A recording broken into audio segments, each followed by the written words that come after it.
Next, we'll be looking into a tricky form of business known as public limited companies.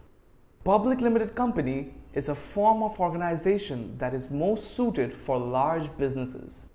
The reason I described it as tricky is because students more often than not end up making two very big mistakes when it comes to public limited companies.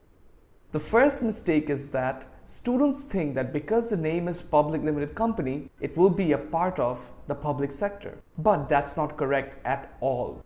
Public sector consists of businesses owned by the government, whereas public limited companies are companies in the private sector.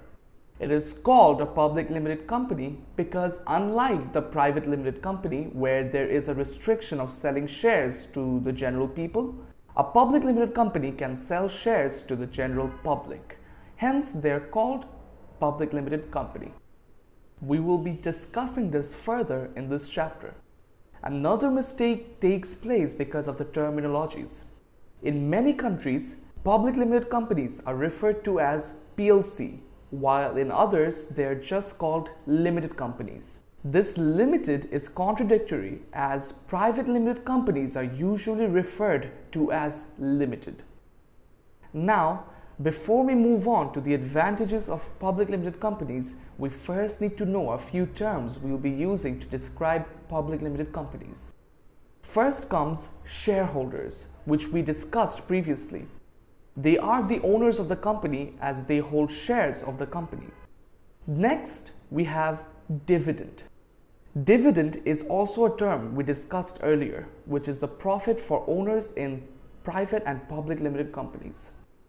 Third and last term is AGM, Annual General Meeting. The meeting sees the review of the year and selection of board of directors for the next year. Now, let us move on to the advantages of a public limited company. As we have learned already that this form of organization is made for large businesses, let us take the example of a large virtual marketplace like Amazon to understand the advantages and disadvantages of public limited companies. First of all, companies like Amazon are public limited companies. Therefore, they can sell their shares to the public. This allows them to raise large finance, which helps them expand and grow even further. Along with these comes the fact that this is another example of an incorporated business where the shareholders have limited liability. I hope you all remember what we mean by limited liability. Limited liability suggests that the shareholders are liable to the amount of money they have invested in their business. Apart from these advantages, another benefit that public limited companies enjoy is status and prestige. Public limited companies are usually very large and with that comes status and prestige for everyone involved in the company. Now let us look at some of the disadvantages of a public limited company. First would be the hassle of legal formalities. As they sell shares to the public, they have to comply with a lot of legal formalities like providing their accounts for the public to see. Not just that, they also have to complete a lot of paperwork and legal formalities while setting it up, which are quite complicated and time-consuming as well. Apart from that, businesses find it difficult to control and manage such big companies. Imagine you're the one who's running Amazon, one of the largest companies in the world. Can you imagine how difficult it would be to control and manage them? Along with this huge responsibility comes the fact that selling shares is a fundamental part for public limited companies, and it is quite expensive to sell to the public. Businesses have to ask merchant banks to help them as it is a very complicated process. On top, the printing and publication of thousands of copies of prospectus is just another added expense. And lastly, we have probably the biggest drawback of running a large virtual marketplace, which is the risk of losing control. We all have learned about takeovers in the last chapter. Many times we see companies buy off others, sometimes knowingly and other times without prior knowledge. There is always a risk that competitors will buy your business by purchasing shares in the market. As the shares are given to the public, it becomes difficult for companies to monitor the share market. This is why there's always a risk of losing control, as competitors can buy off your business at any given time by purchasing majority shares.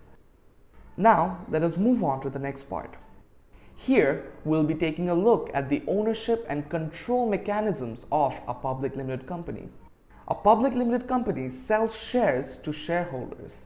They may attend the AGM, which stands for Annual General Meeting, where they vote for the next year's Board of Directors, who will then appoint managers. The shareholders that you see here are the owners, while the Board of Directors and the managers they appoint are the ones who control the business. And with this, we end our discussion on public limited companies. Before moving forward, let us look back at few of the things we have learned so far.